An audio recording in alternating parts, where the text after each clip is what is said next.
The first tip I'd give people who are starting out in this game is that this game is not forgiving at all.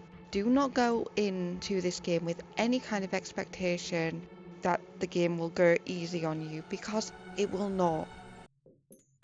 You may start a character, go through the intro, feel like you've got a good build set up, and then get incredibly lucky and find an empty scroll, and then you die from an infection.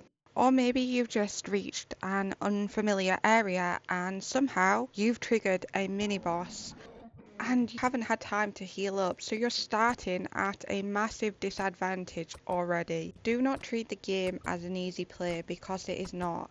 Just expect to die in this game, because you will die a lot.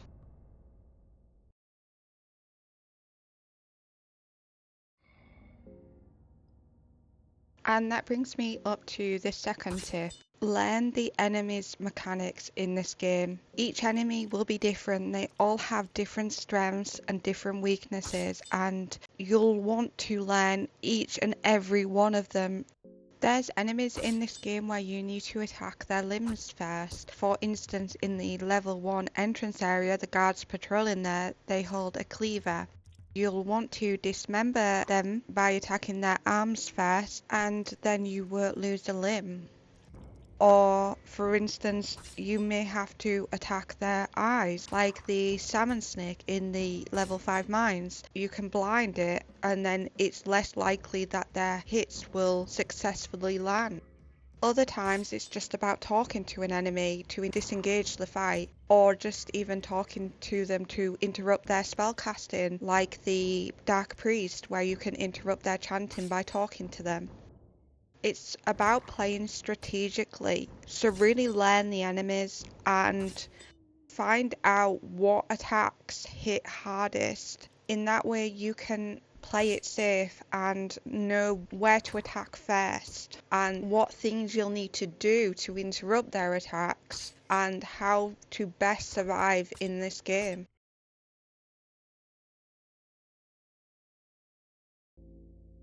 The next tip I'd give is, do not think that enemies are there, so you just need to go straight into battle with them. Most of the time you need to avoid them, because that is what's going to help you survive fear and hunger. You shouldn't be treating it like an RPG game where you need to grind out the levels and battle it out so you can advance all your skills or you can reach level 99. It's not like that. If you go into battle with every enemy you see, all you will be doing is just consuming more and more of your supplies. And supplies are hard to come by in Fear and Hunger, so you want to preserve them. I mean, for sure, you won't be able to run from every battle. You won't be able to avoid every battle, but if you can, then do so. There's a lot of enemies where you do actually need to battle them for important items, like the Dark Priest. Really choose your battles wisely, and don't just rush ahead because there's an enemy walking the halls. Proceed with caution.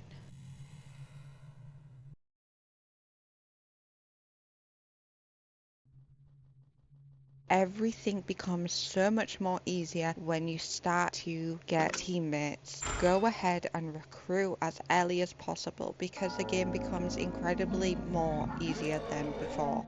And I've actually done a guide about the 3 unique recruits you can get early on in the game.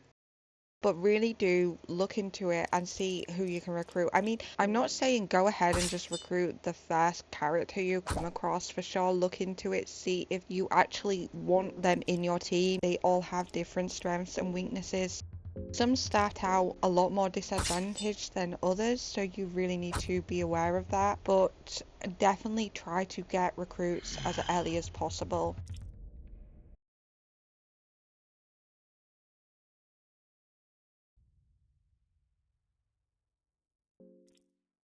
And finally, for the last tip, choose your save points wisely. Save points are hard to come by in Fear and Hunger. If you are lucky and you get a Book of Enlightenment, then you get a free save already. But that doesn't mean that there are no save points in the game, that it's just random and it all boils down to luck. There are guaranteed saves throughout the game. For instance, in the basement area, you can get one guaranteed save down there, and then when you come to the city of Mahabra, there's another save in the tower.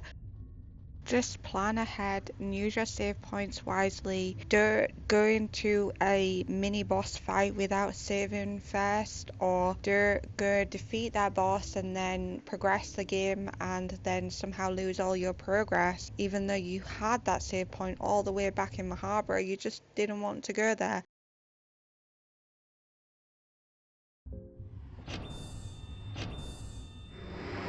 That's all for the beginner tips, but if I had to actually choose one tip that worked out to be the most important when I started out in Fear and Hunger, it would be to recruit teammates early on.